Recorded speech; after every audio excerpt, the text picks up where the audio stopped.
Greetings, very good people. Kindly accept my greetings. My name is Khomotso Lekarake. It is always wonderful to share with you, very good people. I hope all is well with you and I am fine. Thank you, very good people. Today we are going to share about an interesting subject that is affecting our lives every day. It has been our earnest attempt to bring to the fore the issues that are critical to our social lives. It is important to know and understand that human beings are convivial. We need each other. We need to live with each other, and we need to share the good moments together. Our subject today is envy. Envy simply means complete loss of one's identity, meaning you do no longer know who you are. This is a common phenomenon since we are living in a contrived setting. Our society is built out of a terrible history of colonization, apartheid, oppression and defeat.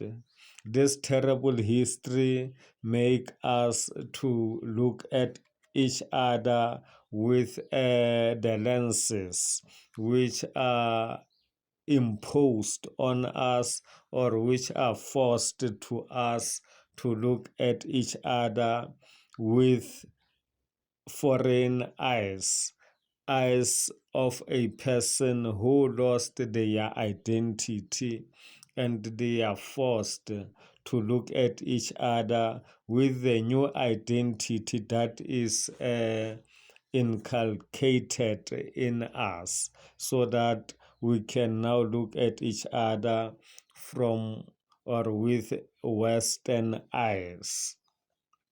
Let us look back to understand what caused a lack of identity, what made us not to know who we really are.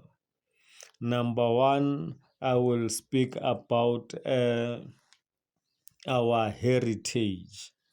Number two, I will speak about our economic activities. And lastly, I will speak about who we really are. Thank you, very good people. Heritage can be divided into 5 critical aspects. Number one, it is about our culture, our traditions, our customs, our inheritance, and our legacy. What does this all mean? Heritage teaches us that we have something that we need to preserve as a society, as a community, or a family. These things which needs to be preserved, or this thing that needs to be preserved, it means it is of value, or it is important to us. Anything that deserve or worth to be preserved, it means it has an economic value.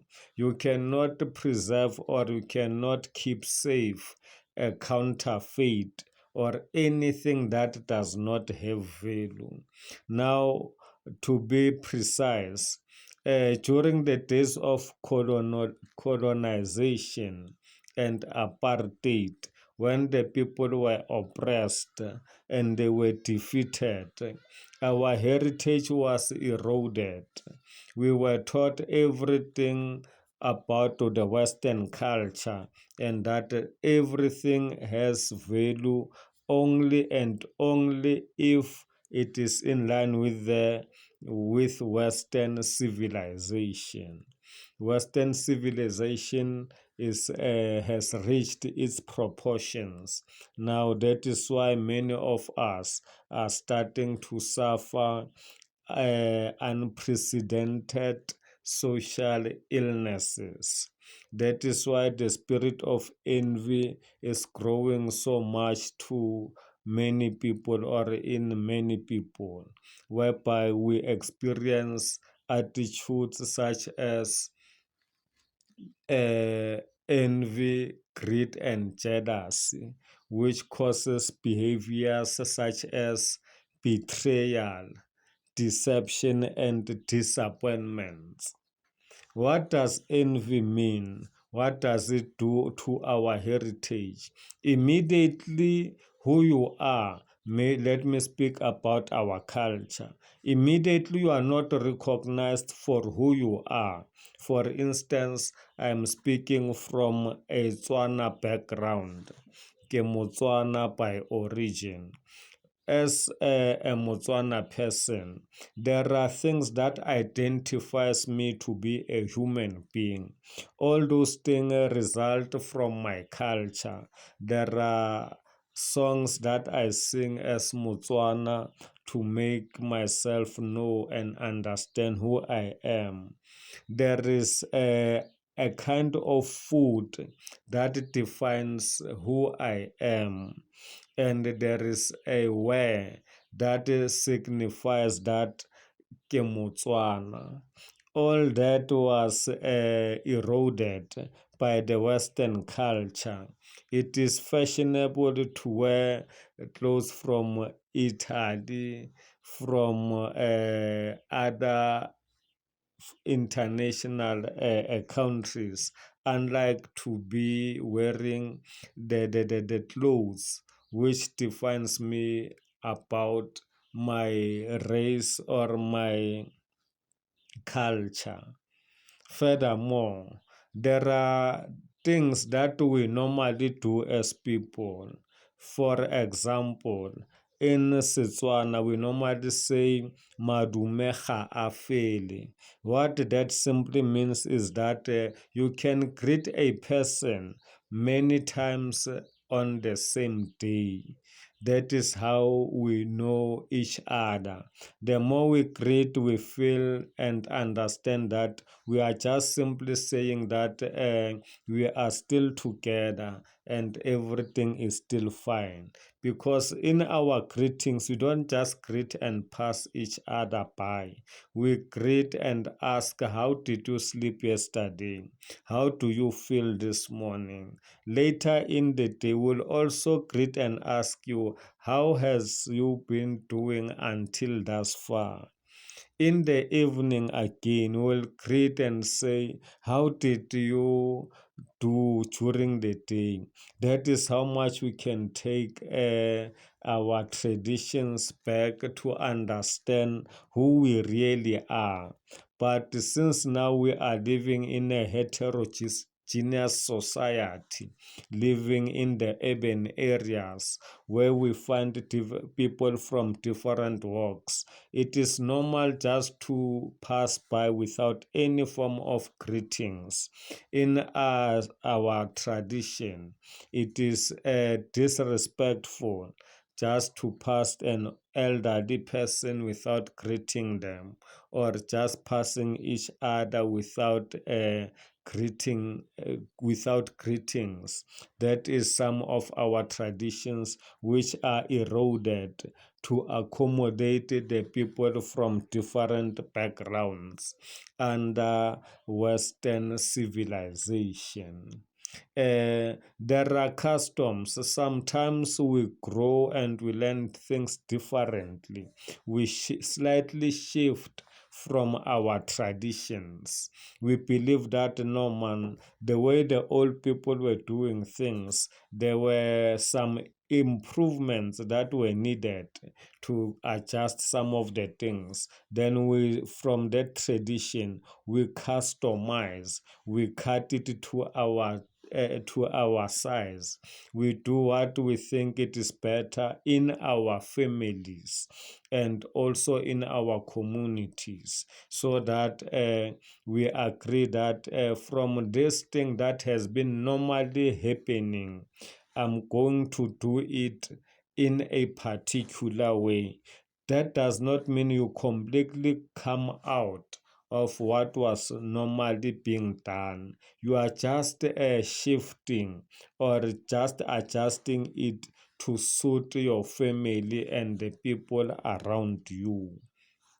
Then we further goes on to inheritance. It is important to understand our inheritance so that we can preserve it as it is given to us or handed down to us through uh, normal processes by our ancestors or our predecessors. That inheritance is something that is handed down. It could be information about a particular place that is treated to be a sacred place or an honorable place. It can be items that have an economic value. It could be some titles within our ethnic groups or within our families. That is given, or that is inheritance that needs to be preserved. In other words, you cannot inherit a fake or something that does not have value.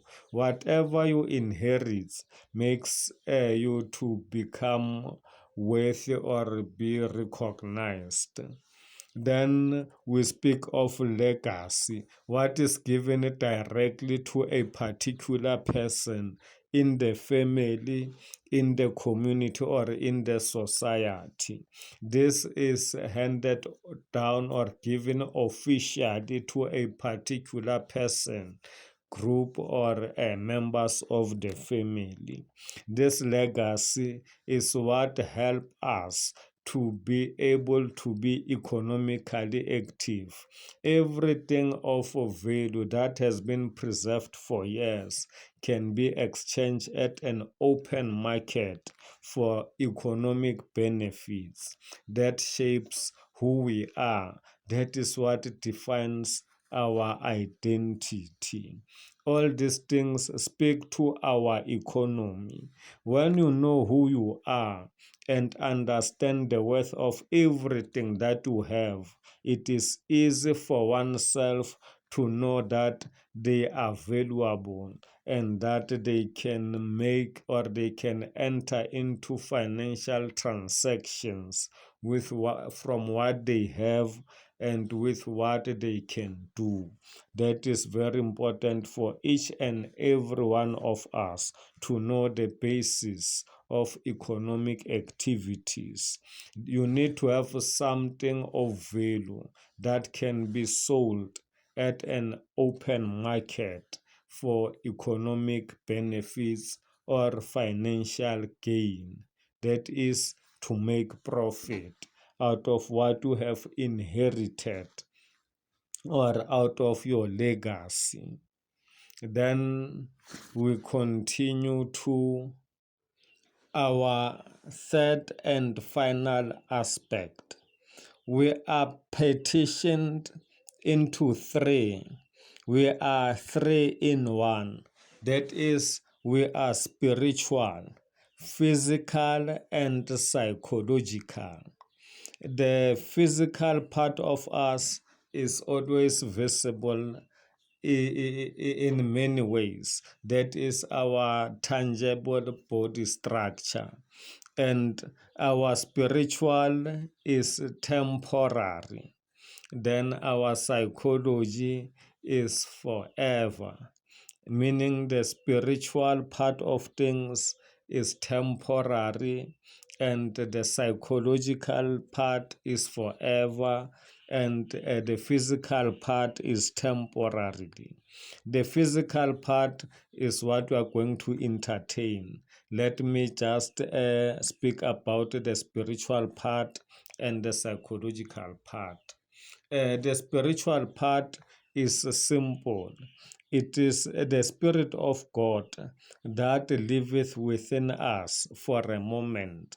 It is the Holy Spirit which cannot stay where there is evil or where evil dominates. This spiritual part of things completely leaves a person or the body of a person when it is dominated or it is influenced by sin. The Holy Spirit cannot live where there is sin, where a person plans or is killing, stealing, and destroying. The Holy Spirit cannot live in that body. It immediately leaves. And when the Holy Spirit leaves, a person now becomes spiritually dead. He is no longer alive in the spirit. Then it will be explained as we entertain the issue about our bodies. Then our psychology. Our psychology is the one that takes together what is observed through senses, what is felt from the emotions, and what is happening around us. All those are interpreted in our psychology. Our psychology is living in the soul. It is our soul that carries our psychology, the ability to think, the ability to reason, and the ability to inform. It all happens in our psychology. But when a person is spiritually dead, when the Spirit of God has left, that person now relies on his or her own understanding. That person concentrates largely on the desires of the flesh. That is when now envy comes in. When a person is living in the flesh, it means he lost about two-thirds of himself or herself. He is now living in one-third of himself or herself, meaning it is about 60% or more lost about the person, approximately 66% that is lost from a person, which fully states that a person has lost their identity. Because when you are left with approximately 33% of who you are, it means you are completely lost. You are living in confusion.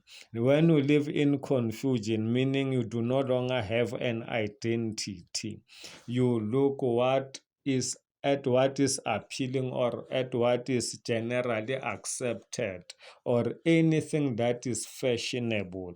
You identify yourself from what is fashionable. Then you look at the people who are referred to as influencers or influential people around you.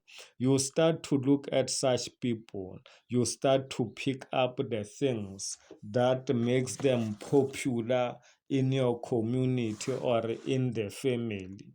You start to practice those things. As you practice those things, it means now you are identifying yourself from another person. You now envy that person. Whatever they say and whatever they do, which makes them to be appealing or to be accepted generally, or which makes them to be fashionable, you start now to take from them so that you can also be acknowledged or be recognized. Remember, you are not that other person. You are just taking what makes them to be visible or what makes them to be appreciated, and make it yourself. In other words, you lost who you are. You start now to develop another human being in you. When, for example, your name is A, you learned that you lost about 66% or more of who you are. You are remaining with about 33% or a little bit more of who you are. It means you can still never understand who you are, because immediately your psychology is now telling you that take or be or do like a person B, so that you can be acknowledged and be recognized. It means your psychology also is failing you. Now it means you lost yourself psychologically and you lost yourself spiritually. You are now living in the flesh. Now, when you live in the flesh, you will always want to be recognized by what you possess. You need the money and the material possessions of this world. When you do that, it will depend on how do you see those things benefiting other people. Let's say your friend B, person B, has the money and the material possessions of this world. Without knowing how did they acquire all that, you like to be or you want to be like them. That is where envy begins. You now understand that you don't have anything. You lost your identity, but you want to be recognized. You want to be acknowledged. Then you will take everything from another person. As you take from another person, what does that mean? It means that you are becoming now a problem to yourself, because what has made that person to be who they are, you do not have those bases. You don't have the foundation of who they are or how did they arrive at that level. You just see a person who is acquainted to you or who tend to be your friend.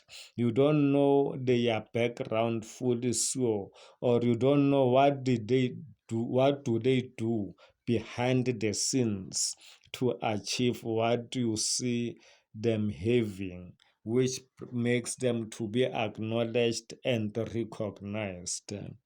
I think our subject is longer than our time that is fair and reasonable for us to share together.